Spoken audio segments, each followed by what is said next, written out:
कल्पना कीजिए, एक विधानसभा सीट पर चुनाव जीतने के लिए कोई नेता कितना गिर सकता है। आम आदमी पार्टी के माई बाप अरविंद केजरीवाल का नया कांड जानकर आपको फौरन ये समझ में आ जाएगा। नमस्कार, मैं हूं दीप सिंह परिहार और आप देख रहे हैं कैपिटल टीवी पर अपना पसंदीदा शो एक्स-रे। दिल्ली के पूर्व मुख्यमंत्री और आम आदमी पार्टी के संयोजक अरविंद केजरीवाल यूं तो यू टर्न में माहिर हैं, ये बात तो अब जग जाहिर है। लेकिन अब की बार तो उन्होंने यू टर्न नहीं बल्कि गुलाटी मारी है। जब केंद्र सरकार ने 3 किसान कानून बनाए और दिल्ली के बॉर्डर पर किसान धरने पर बैठे थे, तब यही अरविंद केजरीवाल थे जिन्होंने प्रधानमंत्री नरेंद्र मोदी की तुलना जर्मनी के तानाशाह हिटलर से की थी। लेकिन पीएम मोदी ने किसानों पर बुलडोजर नहीं चलवाए। किसान आंदोलन के दौरान नारे लगे, हाय हाय मोदी, मर जा मोदी। पीएम मोदी ने फिर भी किसानों के आंदोलन का बलपूर्वक दमन नहीं किया, जबकि उस समय खुद किसानों को मसीहा साबित करने में लगे अरविंद केजरीवाल ने पंजाब के शंभू और खनौरी बॉर्डर पर करीब 1 साल से धरने पर बैठे किसानों के टेंट्स पर बुलडोजर चलवा दिया। तो यही है केजरीवाल का नया कांड। केजरीवाल तब क्यों किसानों के हितैषी बन रहे थे, अब वही केजरीवाल क्यों किसानों पर बुलडोजर चलवा रहे हैं। तो आज हम केजरीवाल की गुलाटी मार नीति और नीयत के अलावा उनके हद से नीचे गिर जाने का एक्स-रे करेंगे। तो सबसे पहले आपको यह बता देता हूं कि पंजाब के सुपर सीएम अरविंद केजरीवाल ने क्या कांड किया है। पंजाब में किसानों को अनशन करते हुए करीब करीब 1 साल हो गया होगा। अब हुआ यूं कि 19 मार्च को अनशन पर बैठे किसान नेता जगजीत सिंह डड्डेवाल को पंजाब पुलिस ने हिरासत में ले लिया। डड्डेवाल और किसान मजदूर मोर्चा के अध्यक्ष सरवन सिंह पंढेर के साथ साथ कई और किसान आंदोलनकारियों को भी मोहाली में हिरासत में लिया गया। पंजाब की भगवंत मान सरकार ने यह कार्रवाई तब की जब किसान चंडीगढ़ में केंद्र सरकार के डेलीगेशन के साथ मीटिंग के बाद लौट रहे थे। देर रात की बात है, केजरीवाल ने मुख्यमंत्री भगवंत मान को आदेश दिया और सीएम मान ने पुलिस को आदेश दिया और पुलिस ने आदेश की तामील की और सैकड़ों किसान आंदोलनकारियों को हिरासत में ले लिया। जबरन शंभू और खनौरी बॉर्डर खाली करा लिया गया। दोनों बॉर्डर पर किसानों के टेंट्स पर बुलडोजर चलवा दिया गया। बॉस, ये सोशल मीडिया का युग है, खबर आग की तरह फैलती है। किसानों पर बुलडोजर चलवाया तो सफाई भी देनी पड़ेगी। सफाई देने के लिए केजरीवाल ने झूठ बोलने में वेल ट्रेंड आतिशी मारलेना को कैमरे के सामने बैठा दिया। आतिशी की सफाई सुनिए। मेरा दावा है आपको एक बार तो हंसी जरूर आएगी। आम आदमी पार्टी हमेशा से किसानों के साथ खड़ी रही है। जब भारतीय जनता पार्टी ने 3 काले कानून पास किए तो आम आदमी पार्टी किसानों की हर मांग के लिए उनके संघर्ष में उनके साथ खड़ी रही।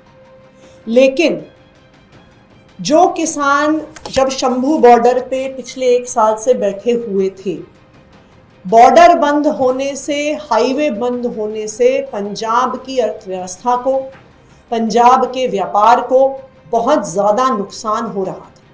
और इसका नतीजा क्या होता है? इसका नतीजा होता है कि पंजाब की इकोनॉमी पर असर पड़ता है, नौकरियां ख़त्म होती हैं, युवा ड्रग्स की ओर जाते हैं।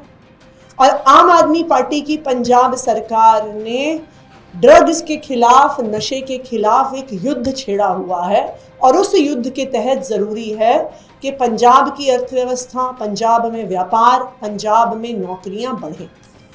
तो उसके लिए हाईवे को खोलना बहुत महत्वपूर्ण है। ये हाईवेज़ पंजाब के लिए एक लाइफलाइन है। लेकिन आज भी हम जो भी किसानों की मांगे हैं केंद्र सरकार से, उन मांगों के साथ हम खड़े हैं। एक बात तो मानना पड़ेगा, अरविंद केजरीवाल ने आतिशी मारलेना को कमाल की ट्रेनिंग दी है। झूठ कितना भी बड़ा हो, जरा भी जुबान नहीं लड़खड़ाती। आपको तो याद होगा जब दिल्ली के बॉर्डर्स को किसानों ने कुछ साल पहले पूरी तरह सील कर दिया था। केंद्र सरकार बार बार कहती रही कि बॉर्डर सील करने से अर्थव्यवस्था को बहुत नुकसान हो रहा है। आपको पता है तब अरविंद केजरीवाल और आतिशी मारलेना क्या कहती थी और क्या करती थी? वो दिल्ली के बॉर्डर्स पर जाकर किसानों के साथ बैठती थी, कहती थी कि आज किसानों से बातचीत हुई, उनकी सेवा में दिन बिताया। और तो और केजरीवाल कहते थे कि किसानों के आंदोलन स्थल में सीसीटीवी लगवाएंगे। तब किसानों की सेवा चल रही थी और अब बुलडोजर चलवा दिया। और आपको एक बात और बता दूं, आतिशी मारलेना की अर्थव्यवस्था वाली दलील कोरी बकवास है। और यही बात तो आम आदमी पार्टी की राज्यसभा सांसद स्वाति मालीवाल ने भी एक्स पर पोस्ट की है। उन्होंने एक्स पर लिखा, किसानों पर देर रात हुए अत्याचार हाईवे खुलवाने के लिए नहीं हुए, केजरीवाल जी के लिए राज्यसभा का रास्ता खुलवाने के लिए हुआ है। केजरीवाल जी को लगता है कि ऐसा करने से लुधियाना का व्यापारी खुश होगा, चुनाव जीतेंगे और अरोड़ा जी की राज्यसभा सीट खाली होगी। जब किसान दिल्ली में बैठे थे तब पंजाब में चुनाव आने वाले थे। उस समय किसानों को खुश करने के लिए केजरीवाल जी ने खुद को सेवादार बताया था।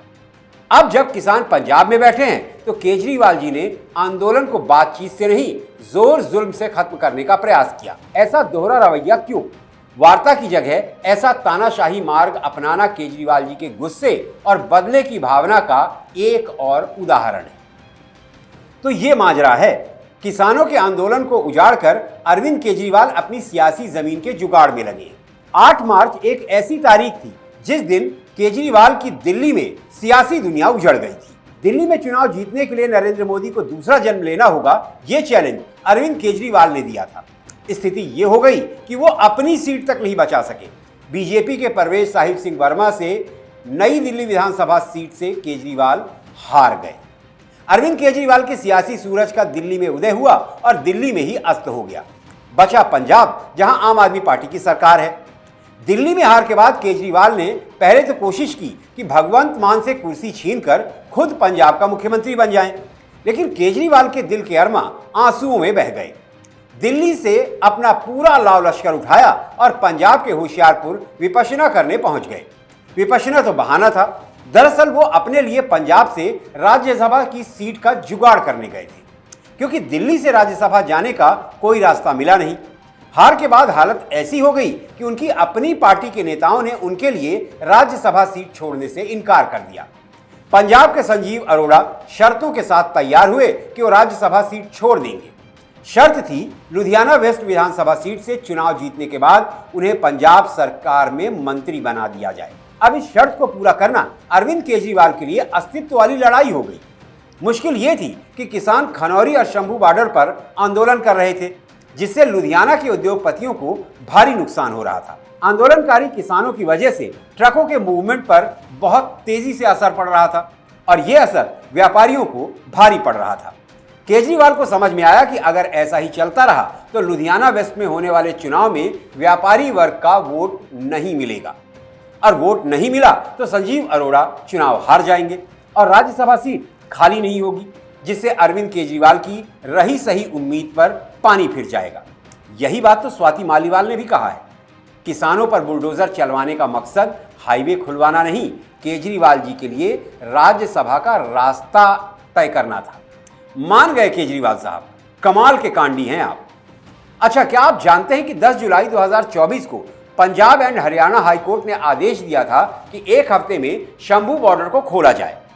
तब आदेश के खिलाफ हरियाणा की बीजेपी सरकार सुप्रीम कोर्ट गई और पंजाब की आम आदमी पार्टी की सरकार ने भी कहा कि किसानों के खिलाफ कार्रवाई की गई तो देश भर में अराजकता फैल जाएगी। दरअसल उस वक्त चुनाव नहीं थे ना, अब लुधियाना वेस्ट में चुनाव है, तो अरविंद केजरीवाल को अराजकता का ख्याल बिल्कुल नहीं आया। अच्छा, एक बात और, जब केंद्र सरकार के किसान कानूनों के खिलाफ दिल्ली की सीमा पर आंदोलन कर रहे थे, तब एक किसान नेता हुआ करते थे राकेश टिकैत, जो यहां वहां चिल्लाते फिरते थे कि मोदी सरकार के बक्कल उतार देंगे। कहां है जनाब राकेश टिकैत? अच्छा, एक ट्वीट तो किया है, एक्स पर लिखा है कि पंजाब के बॉर्डर पर चल रहे आंदोलन में सरकार एक तरफ किसानों से वार्ता कर रही है, दूसरी तरफ उन्हें गिरफ्तार करने का काम कर रही है। पंजाब सरकार की कार्रवाई की हम कड़े शब्दों में निंदा करते हैं और सभी किसान संगठन हर संघर्ष के लिए तैयार हैं। वाह टिकैत साहब, सिर्फ कड़े शब्दों में निंदा करते हैं? जाइए जाइए, पंजाब जाइए, अरविंद केजरीवाल और भगवंत मान के बक्कल उतारिए, जिन्होंने किसानों के आंदोलन पर बुलडोजर चलवाया है। हिम्मत है तो जाइए पंजाब। खैर, एक बात तो पक्की है कि अरविंद केजरीवाल की पलटी मार किसान नीति का एक अकेला कारण लुधियाना वेस्ट में विधानसभा सीट पर चुनाव ही है। अरविंद केजरीवाल किसी भी हाल में लुधियाना वेस्ट सीट पर हार अफोर्ड नहीं कर सकते। सीट जीतने के लिए किसानों पर बुलडोजर तो उनके लिए एक छोटी सी बात है, वो कितना भी नीचे गिर सकते हैं। चुनाव जीतने के लिए केजरीवाल की गिरावट पर हमारी ये एक्सरे रिपोर्ट आपको कैसी लगी, कमेंट बॉक्स में लिखकर जरूर बताएं। रिपोर्ट पसंद आई तो लाइक कीजिए, दोस्तों और परिवार के साथ शेयर कीजिए।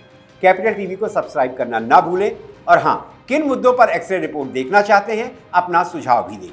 और अब इजाजत दीजिए, अगली एक्सरे रिपोर्ट के साथ आपसे फिर मुलाकात होगी। तब तक आप स्वस्थ रहें, सुरक्षित रहें। जय हिंद, जय भारत।